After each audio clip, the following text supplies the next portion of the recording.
तो अब हम करेंगे क्वेश्चन नंबर 10। तो क्वेश्चन नंबर 10 क्या दे रखा है, let A is equal to R minus singleton 3, B is equal to R minus singleton 1। यहाँ पे आर जो है वो रियल नंबर है, उसमें से हमने 1 को माइनस कर दिया, 3 को माइनस कर दिया, यानी जो रियल नंबर है उसमें 3 नहीं है। ठीक है, उसको हमने ए मान लिया, एक को हमने बी मान लिया। Consider the function from A to B defined by F of X is equal to X minus 2 upon X minus 3। हमने एक फंक्शन डिफाइन किया इस तरह से, इज एफ इज 1 1 ऑन 2। यहाँ पे हमें देखना है कि f जो है वो 1 1 होगा या फिर ऑन 2 होगा या फिर नहीं होगा। जस्टिफाई योर आंसर, तो हमें ये आंसर देखना है।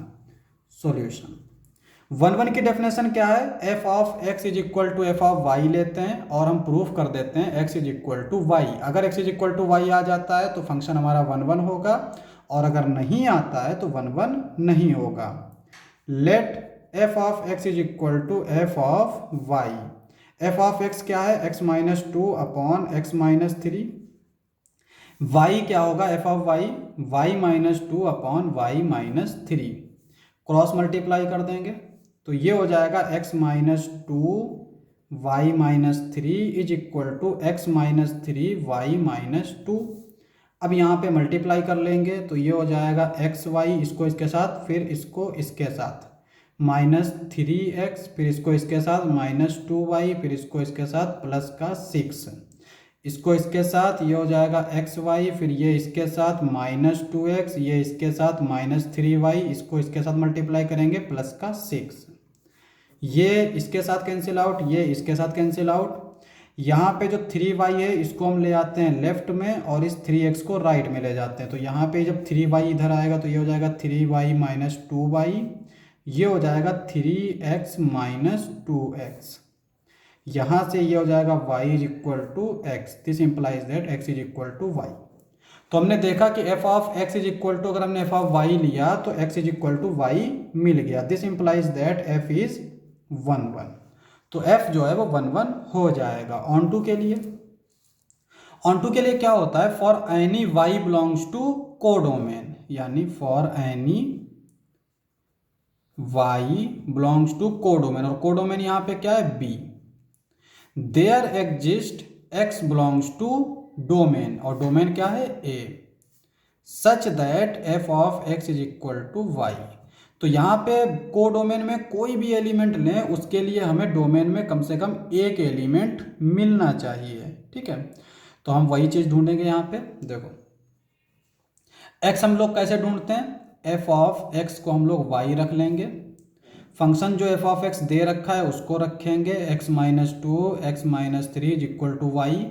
यहाँ से हम x की वैल्यू निकालेंगे, कैसे निकालेंगे, x माइनस 2, इसको क्रॉस मल्टीप्लाई कर देंगे, एक्स वाई माइनस 3y हो जाएगा, और x वाले टर्म को एक तरफ ले आते हैं, ये हो जाएगा x माइनस एक्स वाई, इसको ले जाते हैं राइट में 2 माइनस 3y।